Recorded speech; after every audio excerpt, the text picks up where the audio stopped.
दोस्तों, Pidilite industry India की एक ऐसी फेमस कंपनी है जिसने लगातार 20% से भी ज्यादा ग्रोथ रेट के साथ अपने कंपटीटर्स को काफी पीछे छोड़ दिया है। आपको जानकर हैरानी होगी कि कैसे एक पियून की नौकरी करने वाले बलवंत पारेख ने 6000 करोड़ का साम्राज्य खड़ा कर दिया और 70% मार्केट शेयर के साथ इंडियन एडहेसिव मार्केट का किंग बन गया। दोस्तों, फेविकोल को कौन नहीं जानता।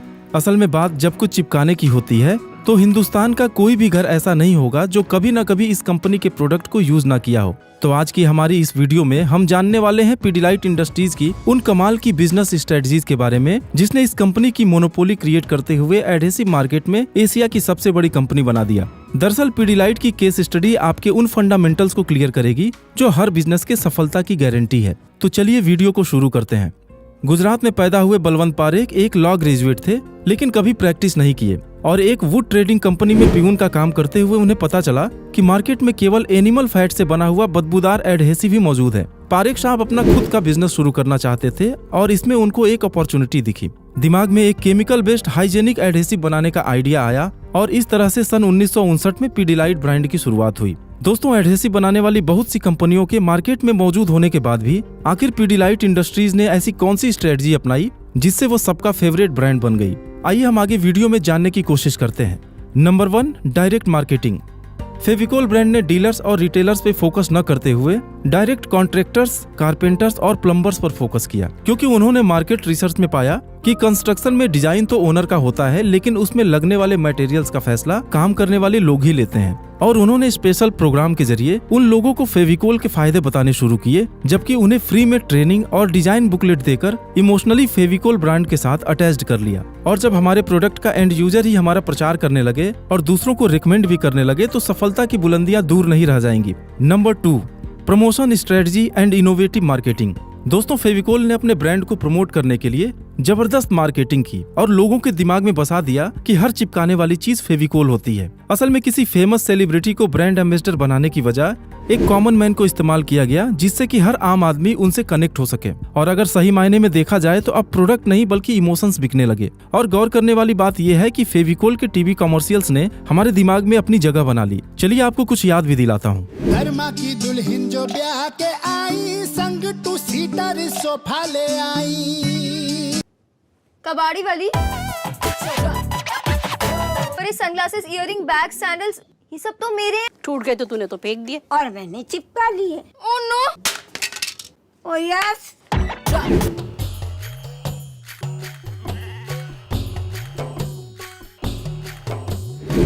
पीडीलाइट ने अपने फ्यूचर कस्टमर्स यानी कि बच्चों और यूथ को टारगेट करके एक्रोन रंगीला, सेव प्लैनेट्स और माय मदर माय वर्ड जैसे अनेक सोशल और एजुकेशनल कैंपेन चलाए, जिससे कि उनके माइंड में बचपन से ही एक पॉजिटिव ब्रांड वैल्यू बन सके। Number 3, product range and packaging.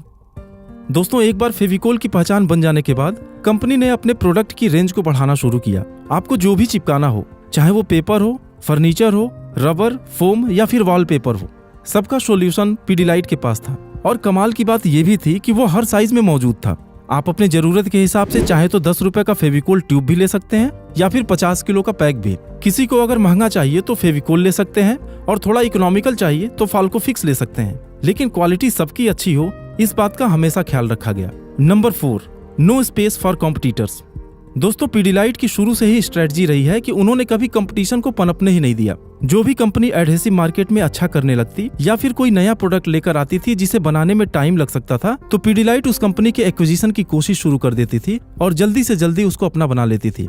अगर उनके पोर्टफोलियो को देखा जाए तो सन 2000 में एमसील से शुरुआत करने के बाद स्टील ग्रिप, रॉफ, सार्जेंट आर्ट्स, कोलस्टार, साइक्लो, होल्टाइट, वुडलॉक और फाल्को फिक्स जैसे फेमस ब्रांड को अपने साथ मिला चुकी है।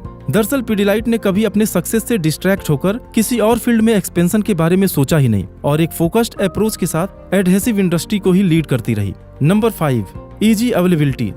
दोस्तों, पीडीलाइट ने अपने डिस्ट्रीब्यूशन नेटवर्क को इतना मजबूत बना दिया कि हर गली, हर मोहल्ले और हर दुकान पर पीडीलाइट के प्रोडक्ट्स दिखते हैं और असल में जो दिखता है वही बिकता है। आपकी जानकारी के लिए बता दूं कि सन 2000 में इस कंपनी में इन्वेस्ट किए गए 10,000 रुपए की वैल्यू 130 गुना बढ़कर आज लगभग 13 लाख के बराबर है। दरअसल पीडीलाइट के लिए सप्लाई चेन को मेंटेन करना इतना आसान नहीं था, क्योंकि एडहेसिव प्रोडक्ट्स का मैन्युफैक्चरिंग कॉस्ट क्रूड ऑयल और पेट्रोलियम पर डिपेंड करता है, जो कि फ्लक्चुएट करता रहता है। और ऐसे कॉम्पिटिटिव मार्केट में भी प्राइस को स्टेबल रखकर शीर्ष पर बने रहना हम सबको इंस्पायर करती है।